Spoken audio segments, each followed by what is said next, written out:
السلام علیکم ورحمۃ اللہ وبرکاتہ نحمد و نصلی علی رسول الکریم اما بعد فاعوذ باللہ من الشیطان الرجیم بسم اللہ الرحمن الرحیم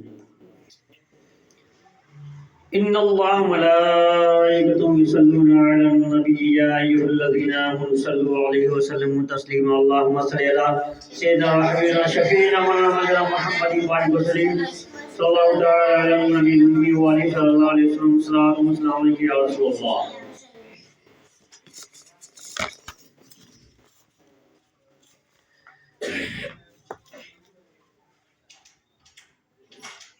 الحمدللہ میں خیریت سے ہوں اور امید ہے کہ سبھی بھائی خیریت سے ہوں گے۔ آج کی جو میری گفتگو ہے وہ ہے اسلام کی بنیاد پہ۔ کس چیز پہ ہے؟ اسلام کی بنیاد، یعنی اسلام کی بنیاد کتنی باتوں پر ہے؟ اسلام کی بنیاد کتنی باتوں پر ہے؟ تو اسلام کی بنیاد کتنی باتوں پر ہے؟ کتنی باتوں پر ہے؟ اسلام کی جو بنیاد ہے وہ 5 باتوں پر ہے، جن میں سب سے پہلی چیز کیا ہے؟ کلمہ توحید۔ کلمہ توحید، کلمہ توحید جیسے پڑھتے ہیں لا الہ الا اللہ محمد رسول اللہ، کیا پڑھتے ہیں؟ لا الہ، اس کو کہتے ہیں کلمہ توحید، اور اس کو کلمہ طیبہ بھی کہتے ہیں۔ کیا کہتے ہیں؟ کلمہ طیبہ اور کلمہ توحید۔ جب کلمہ توحید پڑھ لیتے ہیں تو اس کے بعد جو باقی 4 ارکان ہیں وہ کیا ہیں؟ نماز، روزہ، زکوٰۃ اور حج۔ نماز، روزہ، زکوٰۃ اور حج، یہ سب انسان کے اوپر فرض ہو گئے۔ کیا ہو گئے؟ اور بھی بہت سے فرائض ہیں لیکن یہ بنیادی فرض ہیں۔ یہ کیا ہے؟ بنیادی فرض ہیں، اصولی فرض ہیں۔ تو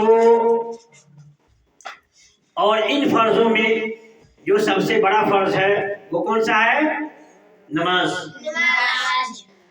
ان فرضوں میں جو سب سے بڑا فرض ہے وہ کیا ہے؟ نماز۔ نماز کسی بھی حالت میں معاف نہیں ہے۔ نماز کسی بھی حالت میں نہیں ہے۔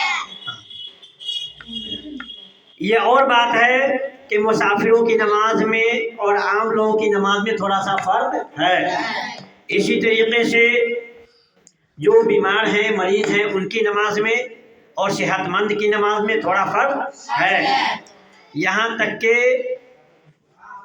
بڑا سے بڑا مریض ہو اس کے لیے بھی، بڑے سے بڑے خطرے کی حالت میں ہو اس کے لیے بھی نماز معاف نہیں ہے۔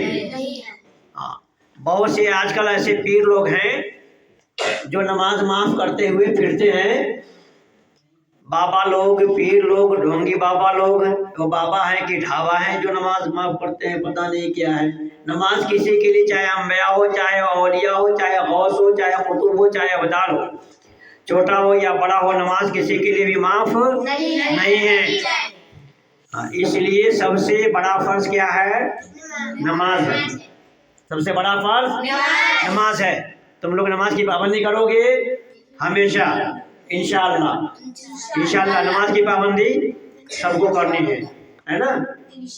نماز کی پابندی سب کو کرنی ہے اور بہرحال وقت میں نماز پڑھنا ہے انشاءاللہ تبارک و تعالیٰ۔ میں دعا کرتا ہوں اللہ تعالیٰ سبھی کو نماز صحیح وقت میں پڑھنے کی توفیق عطا فرمائے۔ وآخر دعوانا ان الحمدللہ رب العالمین، فقط والسلام ورحمۃ اللہ وبرکاتہ۔ ٹھیک ہے، اب باقی باتیں آئندہ انشاءاللہ بتائی جائیں گی۔ ٹھیک ہے۔